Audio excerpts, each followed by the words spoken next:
오늘은 용서와 회복을 위한 용기라는 제목으로 하나님의 말씀 나누려고 합니다. 사무엘 하는요, 총 3부로 구성이 되어 있습니다. 너무 간단한데 1장에서 10장까지는 신본주의, 그러니까 하나님을 중심으로 했던, 그리고 하나님을 중심으로 살았던 다윗의 성공에 대한 내용들을 보여주고 있습니다. 그래서 여러분들이 그동안 다윗이 기도하고 승리하는 그런 기적적인 역사들을 1장에서 10장까지 내용에서 여러분 살펴봤습니다. 그러나 갑자기 반전돼서 다윗의 삶에 비극적인 일들이 연속적으로 나타나는 것이 2부로 진행되는 11장에서 20장까지. 그 이유는 다윗의 범죄로 인한 다윗 왕국에 밀어닥치는 연속된 시련을 우리는 지난주까지 살펴봤습니다. 그리고 마지막으로 21장에서 24장까지 말씀은 일종의 부록으로 보시면 되는데요. 다윗을 중심으로 한 왕정 초기의 역사들, 초기의 사건들을 다루면서 다윗 통치 때에 일어난 주요 사건들을 다루고 있습니다. 그러니까 오늘 말씀부터는 연대기적인 순서가 아니라는 거죠. 세바의 반역을 제압한 후에 3년의 기근이 그 뒤에 일어난 것이 아니라는 겁니다. 오늘 말씀부터는 다윗의 통치 때에 어떤 중요한 사건이 있었고 또 다윗이 어떻게 해결했는지를 우리가 살펴보면 됩니다. 자, 오늘은 그 첫 사건으로 기브온 사람들에 대한 사울의 처우 때문에 이스라엘에 3년간 기근이 있었던 사건을 다루고 있습니다. 이때는 다윗이 기도하며 살았습니다. 1절 말씀에 보시면 여호와 앞에 간구하매라는 말이 나오기 때문이죠. 그렇다면 1장에서 10장에 나왔던 그 기도함으로 성공가도를 달리는 그 시기의 다윗으로 우리가 추정해 볼 수 있습니다. 다윗은 연속된 3년의 기근을 맞이한 후에 도대체 왜 이런 일이 일어났는지에 대해서 하나님께 묻고 있습니다. 자, 우리 1절의 말씀을 함께 읽겠습니다. 1절 말씀 시작. 다윗의 시대에 해를 거듭하여 3년 기근이 있으므로 다윗이 여호와 앞에 간구하매 여호와께서 이르시되 이는 사울과 피를 흘린 그의 집으로 말미암음이니 그가 기브온 사람을 죽였음이니라 하시니라. 아멘. 자, 3년의 기근이 있었다면 사실 첫째 해에도 기도할 수 있었을 텐데 굳이 3년의 기근을 다 보낸 후에 그제서야 다윗은 여호와께 묻고 있습니다. 여기서 우리는 하나의 교훈을 얻을 수 있는데요. 고생은 고생대로 다 하고 그 후에 기도하는 사람과 가장 먼저 기도를 택하는 사람 중에 누가 더 지혜로울까? 저와 여러분은 문제가 생길 때 바로 즉시로 기도를 선택하여 고통당하지 않고 문제를 속히 뛰어넘는 지혜로운 기도자가 되시기를 주님의 이름으로 축원합니다. 자, 하나님께 그렇게 다윗이 여쭤보니까 사울 가족이 기브온 사람을 죽인 사건 때문에 하나님의 심판, 하나님의 기근이 시작되었다라는 것을 알게 됩니다. 여러분, 기브온 사람은요, 여호수아 시대에 나왔던 족속들입니다. 이스라엘이 너무 강력한 힘을 가지고 여리고와 아이성 이 제법 강했던 나라들을 금세 정복하는 것을 보면서 먼 나라에서 온 것처럼 이스라엘과 화친하기 위해서 이스라엘을 속이고 함께 동맹을 맺었던 그 사람들이 바로 기브온 사람들입니다. 물론 속여서 화친을 했지만 이스라엘 사람들이 하나님 앞에서 기브온을 멸하지 않기로 약속했기 때문에 이들을 임으로 죽이거나 그들을 멸할 수 있는 권한은 없었습니다. 왜냐하면 하나님과 약속했기 때문에. 그런데 사울 시대에 기브온 사람들을 사울이 죽인 겁니다. 그 이유가 2절 말씀에 나오는데요. 2절 말씀에 보면 사울이 이스라엘과 유다 족속을 위하여 열심히 있으므로 그들을 죽이고자 하였더라 라고 얘기합니다. 열심히 있긴 있었는데 이 열심이 잘못된 열심이었다는 거죠. 사울은 아마 이스라엘을 순수 단일 민족으로 지켜야 한다는 강박관념을 가지고 있었던 것 같아요. 그래서 2절 말씀에 보면 아모리 사람 중에서 남은 자 가나안 7족속 중에 생존한 기브온 사람들을 죽이기로 마음먹었고 실제 죽였습니다. 어쩌면 기브온 사람들이 마지막 생존자였을지 모르겠습니다.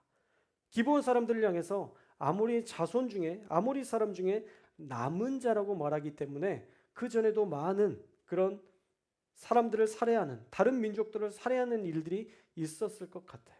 어떻든 이 일은 한 개인이 잘못된 극단적 민족주의로 인해 하나님과의 언약을 파기한 사건이었습니다. 그래서 하나님의 진노가 임했고 3년의 기근이라는 형태로 하나님의 심판이 임했던 것이죠. 그래서 다윗은 기브온 사람들을 불러서 묻게 됩니다. 우리가 어찌할까? 어떻게 속죄해야 여호와의 기업을 위해 너희가 복을 빌어주겠느냐라고 3절 말씀에 묻습니다. 이 일에 대해서는요, 하나님께 묻지 않고 피해자였던 기브온 사람들을 불러서 속죄의 방법을 묻습니다. 물론 하나님께 묻고 하나님이 말씀하신 대로 할 수도 있었지만 사실 피의자와 피해자 사이에 가장 완벽한 보상은 당사자 간의 심리적 보상을 해줘야 하는 것이 옳은 일이기 때문에 그들에게 속죄할 방법을, 기브온 사람들에게 속죄할 방법을 물었던 것이죠. 사실 기브온 사람들의 억울함도 컸을 겁니다. 누군가의 아버지, 누군가의 형제가 죽었으니 그 민족 안의 그 억울함과 분노는 엄청났을 거예요. 그래서 속죄의 방법을 그들에게 물었던 것은 아주 잘한 일입니다. 그러자 사울의 가문 중에 이스라엘 영토 내에 머물지 못하게 모해한 사람의 자손 7을 내어달라. 그러니까 사울의 자손 중에 7 아들들을 우리에게 주어라 라고 요청합니다. 그리고 4절 말씀에 보면 이것은 돈으로 해결될 문제가 아니다. 이 일은 우리 사이의 문제가 은금에 있는 것이 아니다 라고 말하죠. 이 말은 곧 돈은 필요 없다. 뭐가 필요한 거예요? 피해 보복만을 우리는 원한다 라고 얘기하는 것이죠. 돈으로는 해결할 문제가 아니라는 것입니다. 그렇게 기브온 사람들은 사울의 고을 기브아에서 사울의 후손 중에 7 아들을 우리가 목매어 죽일 수 있도록 허락해달라고 요청합니다. 그리고 다윗은 이 일을 허락합니다. 기브온 사람들이 자신들을 죽이려 모해한 사람들을 다 알고 있는 것을 보면 확실히 사울의 가문이 계획적으로 살해를 모의했던 것이 분명하고요. 기브온의 분노 역시도 분명합니다. 그러니 사울 가문의 남자들의 대를 끊어 복수하겠다는 기브온 사람들의 의지를 다윗에게 이야기했던 것이죠. 그러나 다윗은 선택적으로 기브온 사람들에게 이 일을 허락합니다. 요나단의 아들 무비보셋은 내어주지 않았기 때문입니다. 자, 우리 7절의 말씀을 함께 읽겠습니다. 7절 말씀 시작. 그러나 다윗과 사울의 아들 요나단 사이에 사울의 손자 요나단의 아들 무비보셋은 아끼고. 아멘.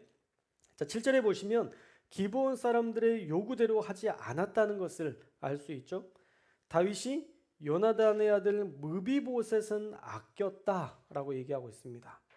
그러나 리스바의 아들 가운데 또 무비보셋이 있는데 또 다른 무비보셋인 것이죠. 이름은 같지만 다른 사람인 겁니다. 그 사울의 후손 중에 7명의 후손을 내어 주었는데 요나단의 아들 무비보셋은 아꼈다는 거예요. 자, 8절 말씀해 보시면 사울의 첩 리스바가 낳은 2 아들과 외가 쪽 사울의 딸 메라백에서 난 5 아들까지 총 7명을 내어 줍니다. 물론 약속대로 7명을 내어 주기는 했지만 무비보셋만 특별한 대우를 받는 것은 공정하지 않은 것 같은 생각이 들죠. 그런데 다윗이 그렇게 하지 않았던 분명한 이유가 있습니다. 우리가 아까 읽은 7절에 다윗과 요나단 사이에 서로 여호와를 두고 맹세한 것이 있다라고 말씀하고 있죠. 우리는 이미 이 일에 대해서 잘 알고 있습니다. 다윗이 광야에서 도망치려 할 때에 요나단이 그 피할 길을 열어주면서 그를 잘 극진히 대접해주고 너와 나 사이에 언약을 맺자라고 얘기합니다. 그리고 추후에 또 광야에 이 요나단이 찾아와서 다윗과 이야기할 때 다윗을 위로하기 위해서 네가 분명히 이 나라의 왕이 될 것이다. 넌 분명히 이 나라의 왕이 될 것인데 그때에 내가 내 후손과 나의 가문을 기억하고 지켜줄 것을 맹세하라 라고 이야기합니다. 그렇게 요나단과의 맹세했던 그 사건에 대해서 다윗은 기억하고 있는 것이죠. 그래서 아무리 기브온 사람들의 요청이라고 해도 이건 역시도 여호와 앞에서 맹세한 약속이었기 때문에 이것을 어길 수 없었던 것입니다. 기브온 사람을 해하지 않겠다는 약속을 어겨서 이런 문제가 생겼는데 요나단과 맺은 언약을 또 어길 수는 없었기 때문에 하나님의 언약의 근거에서 이 무비보셋을 아꼈던 것이죠. 그렇게 보리배기 시작한 때에 기브온 사람들이 7 아들을 죽임으로써 기브온과 사울 사이에 모든 문제가 해결되는 듯 합니다. 그런데 그 땅에 비는 내리지 않았습니다. 여러분 이상하죠?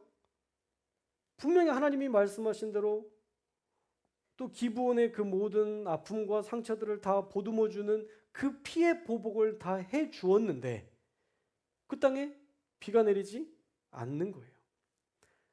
즉시로 하나님의 용서의 비가 허락되지 않았다는 겁니다.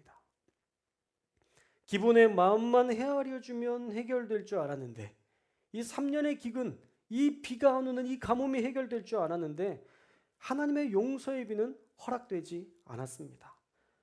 도대체 왜 하나님의 용서의 비가 허락되지 않았을까? 여러분 사실 복수만이 완전한 해결책은 아닙니다. 지금 또 울고 있는 사람이 있기 때문이죠. 바로 사울의 첩이었던 리스바의 아픔입니다.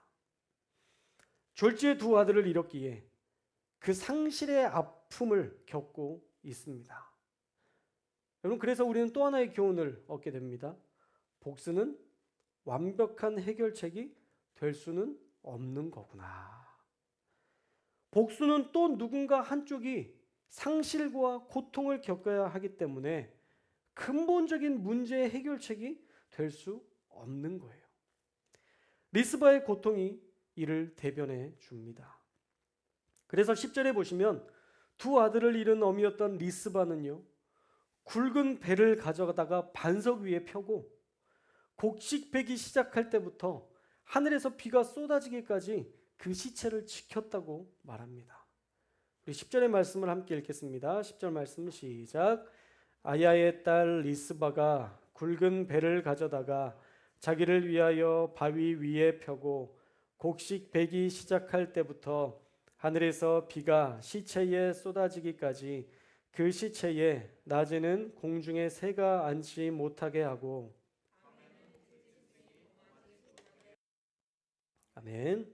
자, 여호와께서 심판하신 일이었지만 히브리 사람들은 시체가 매장되지 못하고 새나 들짐승에게 뜯겨 먹히면 그것이 가장 큰 수치로 여겼기 때문에 리스바는 죽은 아들들을 바위에 놔두고 그 여인은 아침 저녁으로 새와 들짐승으로부터 자신의 아들들을 그리고 자신의 가문의 그 시체들을 그 들짐승으로부터 지켜내고 있었다는 겁니다.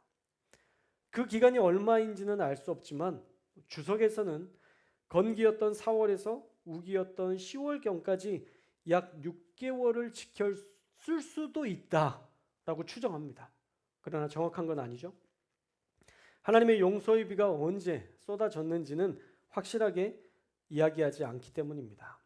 분명히 14절에 하나님이 그 땅을 위한 기도를 들으셨다고 말한 그때에 하나님께서 용서의 비를 내려주셨을 것입니다. 아무튼 그 아들과 가문을 위한 진심 어린 돌봄의 소식을 들었던 그 리스바 어머니의 이야기를 들었던 다윗은 감동하여 진정성 있게 그 문제를 풀어냅니다. 다윗은 놀랍게도 리스바의 아들들과 메랍의 아들들, 즉 처형당한 7 아들만은 수습한 것이 아니라 사울의 모든 뼈와 그 아들 요나단의 뼈까지 길르앗 야베스 사람에게서 가져와서 함께 사울의 아버지 기스의 묘에 그 가문 전체를 장사해 줍니다. 다윗이 직접 나서서 그 가문의 수치를 해결해 주었던 것이죠.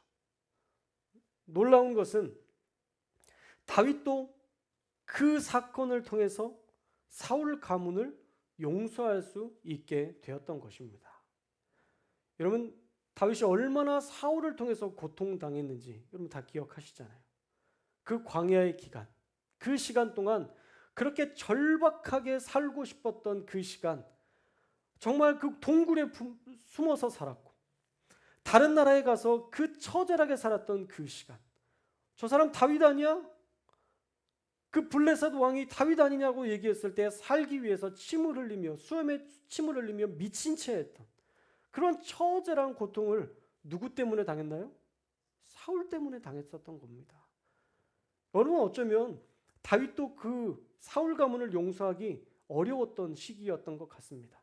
왜냐하면 그렇게 친했던 요나단의 시체도 길르앗 야베스 사람들로부터 가져오지 않았기 때문이에요. 사울에 대한 그 마음이 완전히 용납되지 않았던 것이죠. 그런데 다윗이 그 모든 리스바를 통해서, 그 리스바의 그 감동적인 모습을 통해서 모두를 용서하기로 마음먹고 사울 가문을 완전히 품어서 그들을 그 사울의 아버지 기스의 묘에 함께 다 장사해 주었을 때 그 땅을 위한 기도를 하나님께서 들으셨다 말씀하십니다. 14절의 말씀도 읽겠습니다. 14절 시작.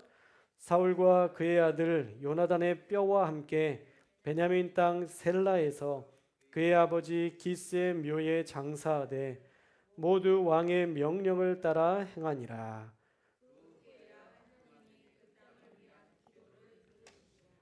아멘. 자, 오늘 말씀은 초반부에 초창기 다윗이 집권했던 때에 있었던 사건이라고 말씀드렸습니다. 어떻게 보면 다윗이 사울 왕권을 지우는 정치적인 행보로 볼 수도 있겠지만 다윗의 용서를 향한 이 행동 때문에 그 앞 정권을 지우기 위한 숙청의 의미는 아니라는 것이 분명해졌습니다. 길르앗 야베스에 있던 사울과 요나단의 시체뿐 아니라 목매어 달아 죽인 첩의 아들과 외가 쪽의 아들까지 다 함께 사울의 아버지 기수의 묘에 장사해 줌으로써 모든 사울 가문의 상처를 보듬고 있기 때문입니다. 특히 사울의 첩이었던 리스바의 아픔을 보세요. 죽은 아들을 바위에 눕히고 굵은 배를 펴고 비가 내리기까지 그곳을 지키며 시체를 지켰다고 말하잖아요. 사실 그 기간이 정확하지는 않지만 그 기간이 꽤 길었던 것 같습니다. 왜냐하면 13절의 말씀에 보시면 그 달려 죽은 자들의 뼈를 거두었다라고 얘기하잖아요. 그 시체가 다 썩었고 이제는 뼈만 남았던 시간인 거예요. 시체가 아닌 뼈만 거두었다면 기브온 사람들의 처형 이후에 꽤 많은 시간이 지났다는 것을 우리가 추측해 볼 수 있습니다. 그러나 분명한 것은 다윗이 모든 문제를 용서라는 관점에서 지혜롭게 해결할 때 그 땅을 위한 기도가 응답되었다. 즉 비가 내리게 해달라고 기도했던 그 기도가 마침내 응답되어 그 땅 가운데 용서의 비, 하나님께서 주시는 용서의 비가 내렸다라는 것입니다. 자, 오늘 말씀에서 우리에게 분명하게 주시는 메시지는요, 모든 문제의 해결은 복수에 있지 않고 용서와 회복을 위한 용기에 있다는 것을 우리에게 말씀해주고 있습니다. 사실 다윗이 이 사건을 정치적인 도구로 이용해서 사울 가문을 몰살하려 했다면 충분히 그럴 수도 있었을 것입니다. 그간 광야에서 당했던 그 고통과 그 아픔과 그 괴로움을 복수하기 위해서 이 사건을 들어서 7 아들만 필요해? 더 필요하지 않아? 기브온 사람들에게 이야기해서 완전히 숙청할 수도 있었습니다. 그러나 다윗은 그렇게 하지 않았죠. 기브온 사람들의 분노를 해결하기 위한 그 요구만큼만, 그리고 아들을 잃은 사울의 첩 리스바의 아픔을 보듬어 줄 만큼의 넓은 포용력으로 그 문제를 해결했습니다. 그랬기 때문에 하나님은 그 땅을 용서하셨고 다시 회복시켜 주셨습니다. 땅에 비를 내려주심으로 그 땅을 위한 기도를 들어주셨다는 표현으로 용서와 회복을 상징적으로 보여줍니다. 자, 그렇다면 우리는 그리스도인으로서 어떻게 살아야 하는가? 아주 단순한 관점인데요. 누군가를 복수하고 누군가에게 복수하고 누군가를 미워하는 마음으로 살기보다는 용서와 회복시켜 주었던 다윗과 같은 인생이 되어야 할 줄로 믿습니다. 일단 미움은요, 우리의 마음에 어두움을 선물합니다. 절대 행복을 품게 만들지 못합니다. 그러나 용서와 회복은 우리의 마음에 희망을 선물합니다. 그리고 이전과 다른 행복을 품게 합니다. 그러면 사울의 첩 리스바는 어땠을까요? 다윗의 용서를 받고 정말 비참하게 흩어졌던 모든 시아버지의 그 시체와 또 그 가족들의 그 모든 가문들의 시체가 여기저기 널브러져 있던 이런 절박한 상황 가운데에서 다윗이 용서함으로 말미암아 그 가문의 명예를 다 회복받았을 때 어쩌면 리스바의 마음도 회복이 찾아왔을 것입니다. 다윗도 자신을 지독하게 괴롭힌 사울 가문을 정식으로 많은 사람들 앞에서 회복시켜 주었던 그 아름다운 행동 때문에 요나단과의 약속을 지킨 것에 스스로 마음에 뿌듯함을 느꼈을 것이고 더 이상 사울 가문에 대한 악한 마음이나 분노를 품지 않게 되었을 것입니다. 그러니 다윗의 용서와 회복을 위한 용기를 오늘 저와 여러분이 배워야 할 것입니다. 그리고 우리의 삶에 실천해야 할 줄로 믿습니다. 우리는 어렸을 때 이 찬양을 참 많이 불렀습니다. 아마 제가 가사만 불러줘도 흥얼거릴 수 있는 이 찬양. 하나님이 가르쳐준 한 가지. 내 이웃을 내 몸과 같이. 시작. 미움 다툼 시기 질투 버리고 우리 서로 사랑해. 다 알죠? 아는데 왜 안 하세요? 미움 다툼 시기 질투 버리고 분노와 미워하는 마음 버리고 사랑하라고 말씀하셨던 그 어린 아기 때부터 들었던 그 마음으로 살라고 그렇게 들었는데 여러분 왜 안 하고 계십니까? 우리 미움 다툼 시기 질투 버리고 서로 사랑할 수 있기를 주님의 이름으로 축원합니다. 어떤 분노도 능력이 되지 않는다는 것을 여러분 꼭 기억하시고 우리는 서로 오늘도 마음껏 사랑했으면 좋겠습니다. 다윗처럼 용서와 회복을 위한 용기를 갖고 살아가는 우리 성도교회 될 수 있기를 주님의 이름으로 축원합니다.